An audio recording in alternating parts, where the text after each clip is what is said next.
एक दिन उन्होंने अपने सभी सबसे बुद्धिमान मंत्रियों को बुलवाया और चिंता के बारे में उनसे सलाह मांगी। राजा विक्रम के सब मंत्री चिंता के बारे में विचार करने लगे। एक मंत्री ने कहा, चिंता का कोई भी उपयोग नहीं है सम्राट। हमें अपने कार्यों पर ध्यान केंद्रित करना चाहिए।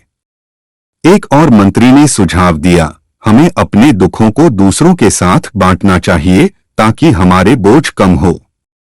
राजा विक्रम ने सभी सुझावों का ध्यान दिया, लेकिन वे सभी से संतुष्ट नहीं थे। तब एक पुराने विद्वान महात्मा ने अपनी सलाह दी, राजा, चिंता को प्रबंधित करने का सही तरीका यह है कि हम उसे समझें और सामाजिक सहयोग करें। आपको यह याद रखना चाहिए कि चिंता कभी नहीं जाएगी, लेकिन आप उसका सामना करने के तरीकों को सीख सकते हैं। राजा विक्रम ने विद्वान महात्मा के सवाल को सुना और उनकी सलाह का पालन करने का निर्णय लिया। वे अपनी चिंताओं को समझने और उनका सामना करने के लिए आध्यात्मिक उपायों का अभ्यास करने लगे। एक दिन राजा विक्रम ने अपनी दुखों को सामना करने के लिए एक ध्यान की सदन में बैठे और विचार किया कि उनके चिंता के पीछे क्या कारण है।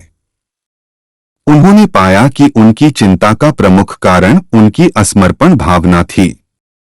राजा विक्रम ने यह भी समझ लिया कि चिंता उनके जीवन को प्रभावित कर रही थी और उन्हें खुश और संतुष्ट नहीं बना रही थी। उन्होंने अपने मन को शांति और स्थिरता की ओर ले जाने का प्रयास किया। राजा विक्रम ने अपने मंत्रीगण से भी अपने अद्भुत अनुभवों का साझा किया और उन्हें भी चिंता के प्रबंधन के महत्व के बारे में सिखाया। समय के साथ राजा विक्रम ने अपनी चिंता को समझने और प्रबंधित करने का कुशल बन लिया। उन्होंने अपने राज्य को सुरक्षित रखने के लिए योग्यता में सुधार किया और अपने लोगों के भविष्य के लिए नई योजनाएं बनाई।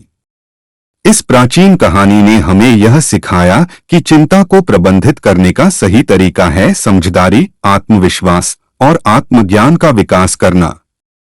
राजा विक्रम ने अपने लोगों के साथ और अपने मंत्रीगण के सहयोग से अपनी चिंता को प्रबंधित किया और एक खुशहाल और समृद्ध राज्य का निर्माण किया।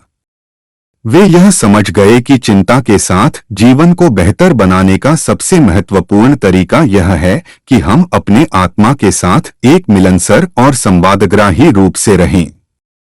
इस प्राचीन कहानी से हमें यह सीखने को मिलता है कि चिंता से बचाव और प्रबंधन के लिए आपको अपनी भावनाओं को समझना और समझाना होता है। हमें अपने जीवन को एक सकारात्मक दिशा में देखना चाहिए और चिंता को अपने मार्ग में नहीं आने देना चाहिए। इसके साथ ही हमें दूसरों के साथ सहयोग करना और सामाजिक समर्पण की भावना को बढ़ावा देना चाहिए।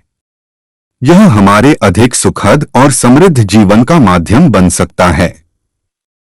तो दोस्तों, यह थी हमारी आज की कहानी राजा और चिंता का संघर्ष। हमें उम्मीद है कि आपने इससे कुछ सीखा और इसे अपने जीवन में अमल किया। यदि आपको यह वीडियो पसंद आया हो तो लाइक करें और हमारे चैनल को सब्सक्राइब करना न भूलें।